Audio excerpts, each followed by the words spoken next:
प्यारे बच्चों, आज हम BSc part second organic chemistry में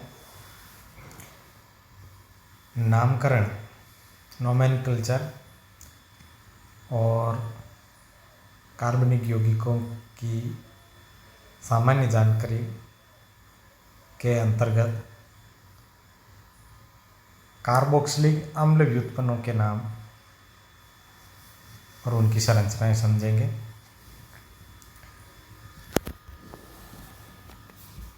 पिछले वीडियो व टॉपिक में हमने कार्बोक्सिलिक अम्ल का नामकरण पढ़ा था। आज हम कार्बोक्सिलिक अम्ल COOH के व्युत्पन्न, जिनको हम अम्लों के व्युत्पन्न कहेंगे, कार्बोक्सिलिक अम्लों का व्युत्पन्न, उनके नाम और संरचनाएं पढ़ेंगे, उनके सूत्र पढ़ेंगे। कार्बोक्सिलिक अम्ल का फॉर्मूला RCOOH होता है। ये आपका फॉर्मूला है, ये देखो आप अम्ल का। इस अम्ल के फॉर्मूले में RC OH में से OH समूह जो है,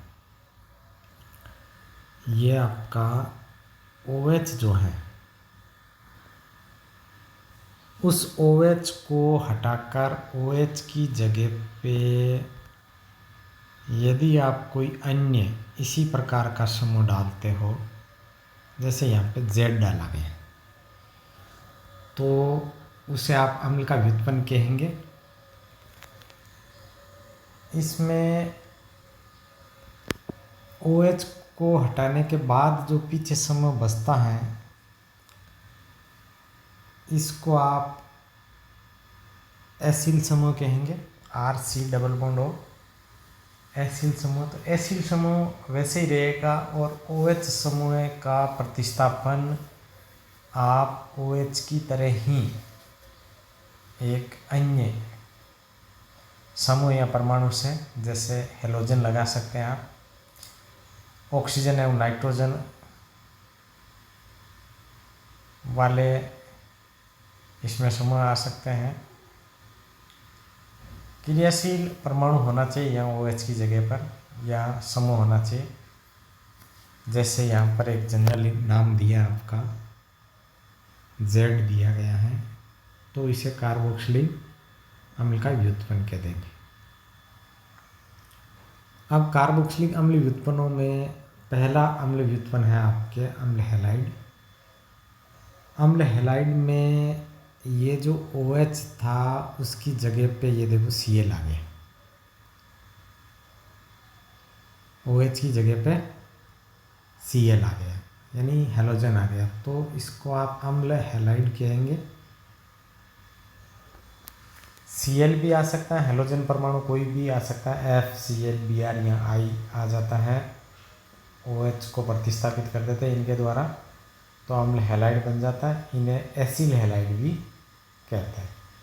IUPAC में यदि हम इनका नाम लिखेंगे तो अम्ल का जो नाम है, IUPAC में कार्बन श्रृंखला और प्लस अनुलग्न ओइक अम्ल लिखते हैं, तो यहाँ इन हैलाइडों के, अम्ल हैलाइडों के नाम में ओइक अम्ल को हटाकर ऑयल हैलाइड लिख देते हैं। Cl है तो ऑयल क्लोराइड हो जाएगा, इस प्रकार से Br है तो ऑयल ब्रोमाइड हो जाएगा, तो अम्ल हैलाइड बन जाएगा। जैसे यहाँ देखिए, ये CH3 COOCl है, तो यहाँ पे OH हटा करके Cl लगाया गया।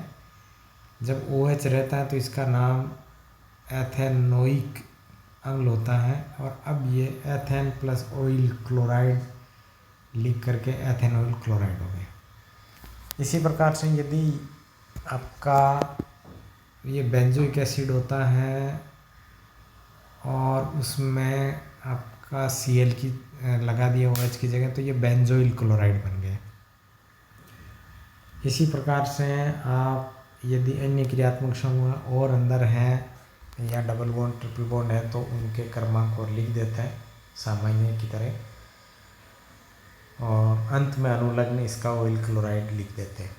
जैसे यहाँ इसका नाम 2-ब्यूटेनॉइल क्लोराइड लिखा गया है क्योंकि डबल बॉन्ड 2 नंबर कार्बन पे है।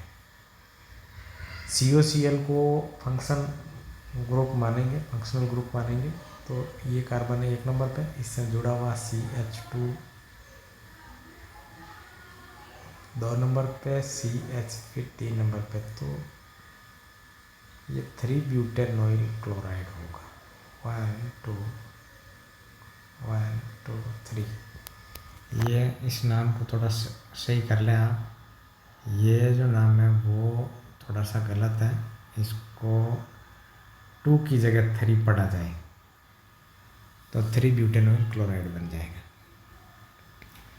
इसी प्रकार से आगे देखो यहाँ पे ये जो है उसमें बेंजोइक एसिड का ब्रोमाइड बनाया हुआ है। ये बेंजोइल ब्रोमाइड है, ये यहाँ क्लोराइड लिख दिया गया, ये भी गलत लिख दिया गया। तो ये बेंजोइल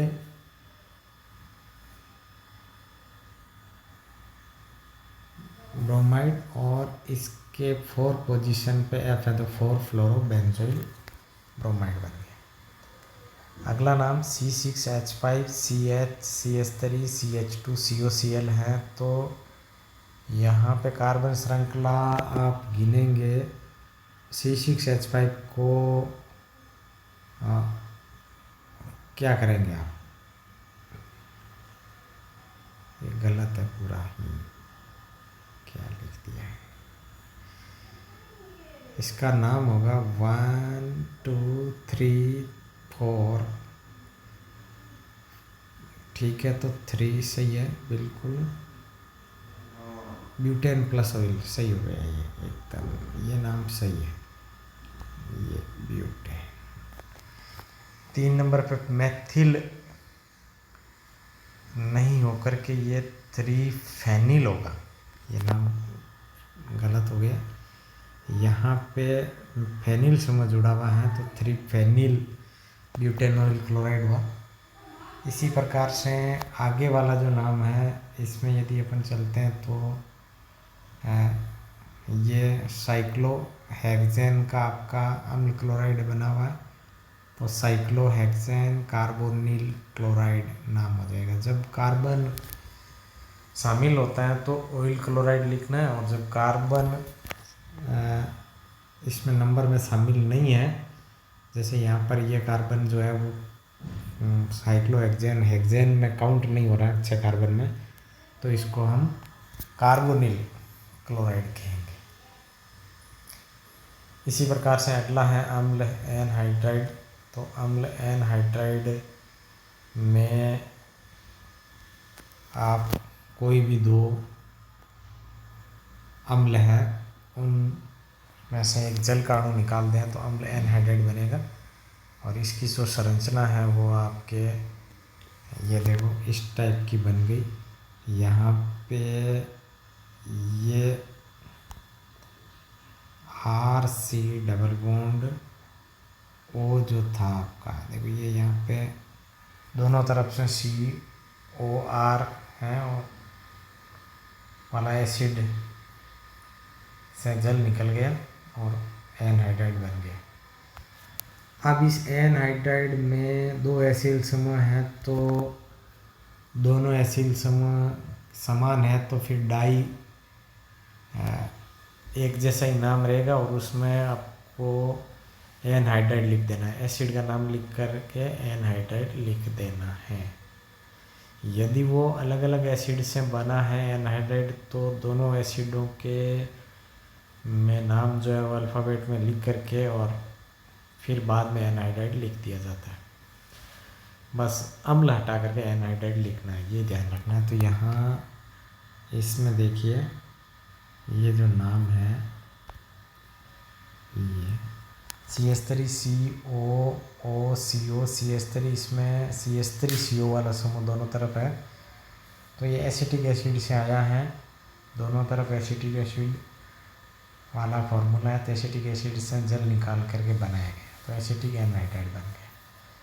इसी प्रकार से आगे C6H5CO समूह दोनों तरफ है O से, तो ये बेंजोइक एसिड से बना है, तो ये बेंजोइक एनहाइड्राइड बन गया। यदि दोनों एसिड्स में भिन्न हो तो दोनों के संगत अम्ल का नाम अंग्रेजी वर्णक्रम में लिख दिया जाता है और उसमें से अम्ल हटा करके एक और एनहाइड्राइड लिख दिया जाता है। अम्ल हटा करके एनहाइड्राइड लिख दिया जाता है।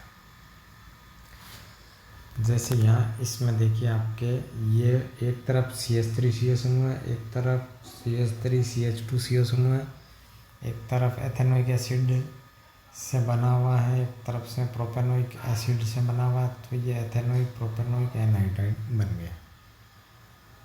बेंजोइक हेप्टेनोइक एनहाइड्राइड ये अगला नाम है। इसमें एक तरफ बेंजोइक एसिड है, एक तरफ आपका हेप्टेनोइक एसिड है, तो ये बन गया।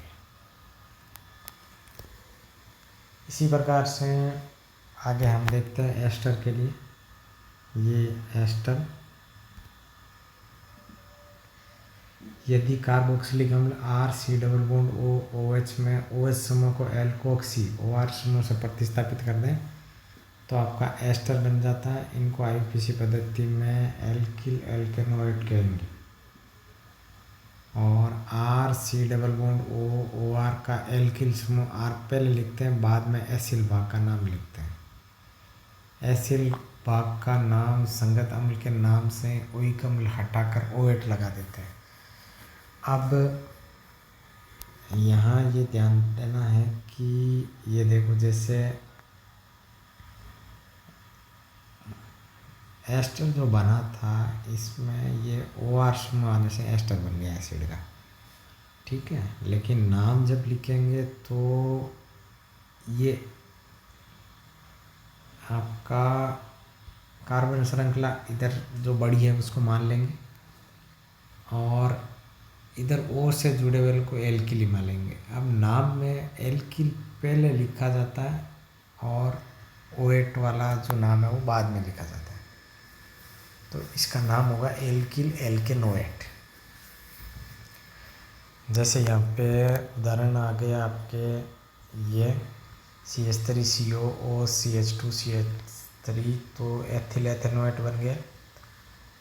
इसी प्रकार से अगला नाम CH3CH2C डबल बॉन्ड OCH3, तो इसका नाम मेथिल। ये आपका जो मेथिल O की साइड में ये पहले लिखा जाएगा, ये मेथिल, और उसके बाद में इधर इस साइड में एल्केनोएट 3 कार्बन का प्रोपेनोएट, तो मेथिल प्रोपेनोएट इसमें लिखेंगे। तो ये मेथिल पहले लिख देंगे और इसके बाद बेंजोइक एसिड वाले स्थिति से आ रहा है, तो ये बेंजोओएट हो जाएगा, बेंजोएट। ये यहाँ देखेंगे तो ये आपकी R, इसको फेनिल कह देंगे, और इधर जो 2 कार्बन का एसिड है इसको आप एथेनोएट कह देंगे, तो फेनिल एथेनोएट बन गया। जब यहाँ पे C2H5OH आ गया तो ये तो एथिल बन गया, और इधर वाले का OH करेंगे तो 1 2 3 नंबर पे डबल बॉन्ड है, 3 पे CH2 डबल बॉन्ड CH2, तो 3 ब्यूटेनोएट बन गए। इसी प्रकार से इसका नाम लिखते हैं, तो O से जुड़ा हुआ C2H5 है, तो ये हो जाएगा आपका एथिल, पहले लिख दिया जाएगा। अब इधर में साइक्लो कुछ रिंग है, कितने कार्बन की है, 1 2 3 4 5 की है, तो ये साइक्लोपेंटेन है, पेंटेन। और उसके बाद में OH तब लिखा जाता है जब कार्बन शामिल हो जाता है, लेकिन यहाँ पे C डबल बॉन्ड O का कार्बन शामिल नहीं है, तो ये कार्ब OH रहेगा, यानी कार्बोक्सिलेट टाइप में इसका नाम आ जाएगा, एथिल साइक्लोपेंटेन कार्बोक्सिलेट बन गए।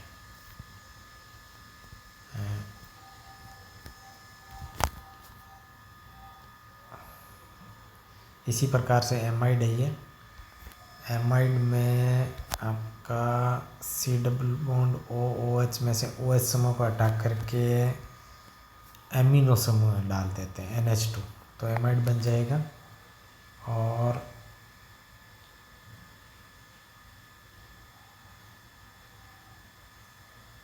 इस एमाइड का नाम यदि लिखेंगे तो कार्बन श्रृंखला गिन करके और अनुलग्न एमाइड लिख देंगे, तो नाम इसका alkane plus amide alkane amide बन गया। जैसे CH3 डबल बॉन्ड O, ये इसमें 2 कार्बन है तो ethane plus amide ethane amide. यदि आपका एमाइड में नाइट्रोजन पे कोई प्रतिस्थापी हैं, जैसे ये नाइट्रोजन इस पर प्रतिस्थापी हैं, तो इसको एन मेथिल कह देंगे इसको, और उसके बाद में एथेन एमाइड कर देंगे, एन प्रतिस्थापी माना जाएगा। ये आपका बेंजोइक एसिड का एमाइड है तो ये बेंजामाइड बन गया। ये जो एमाइड है इसमें देखो आपका एन पे 2 CH3 समूह जुड़े हैं, तो NN डाइमेथिल हो गया। उसके बाद में एसिड जो बना हुआ है C6H5CO, तो अब ये बेंजोइक एसिड वाला है तो ये बेंजामाइड बन गया।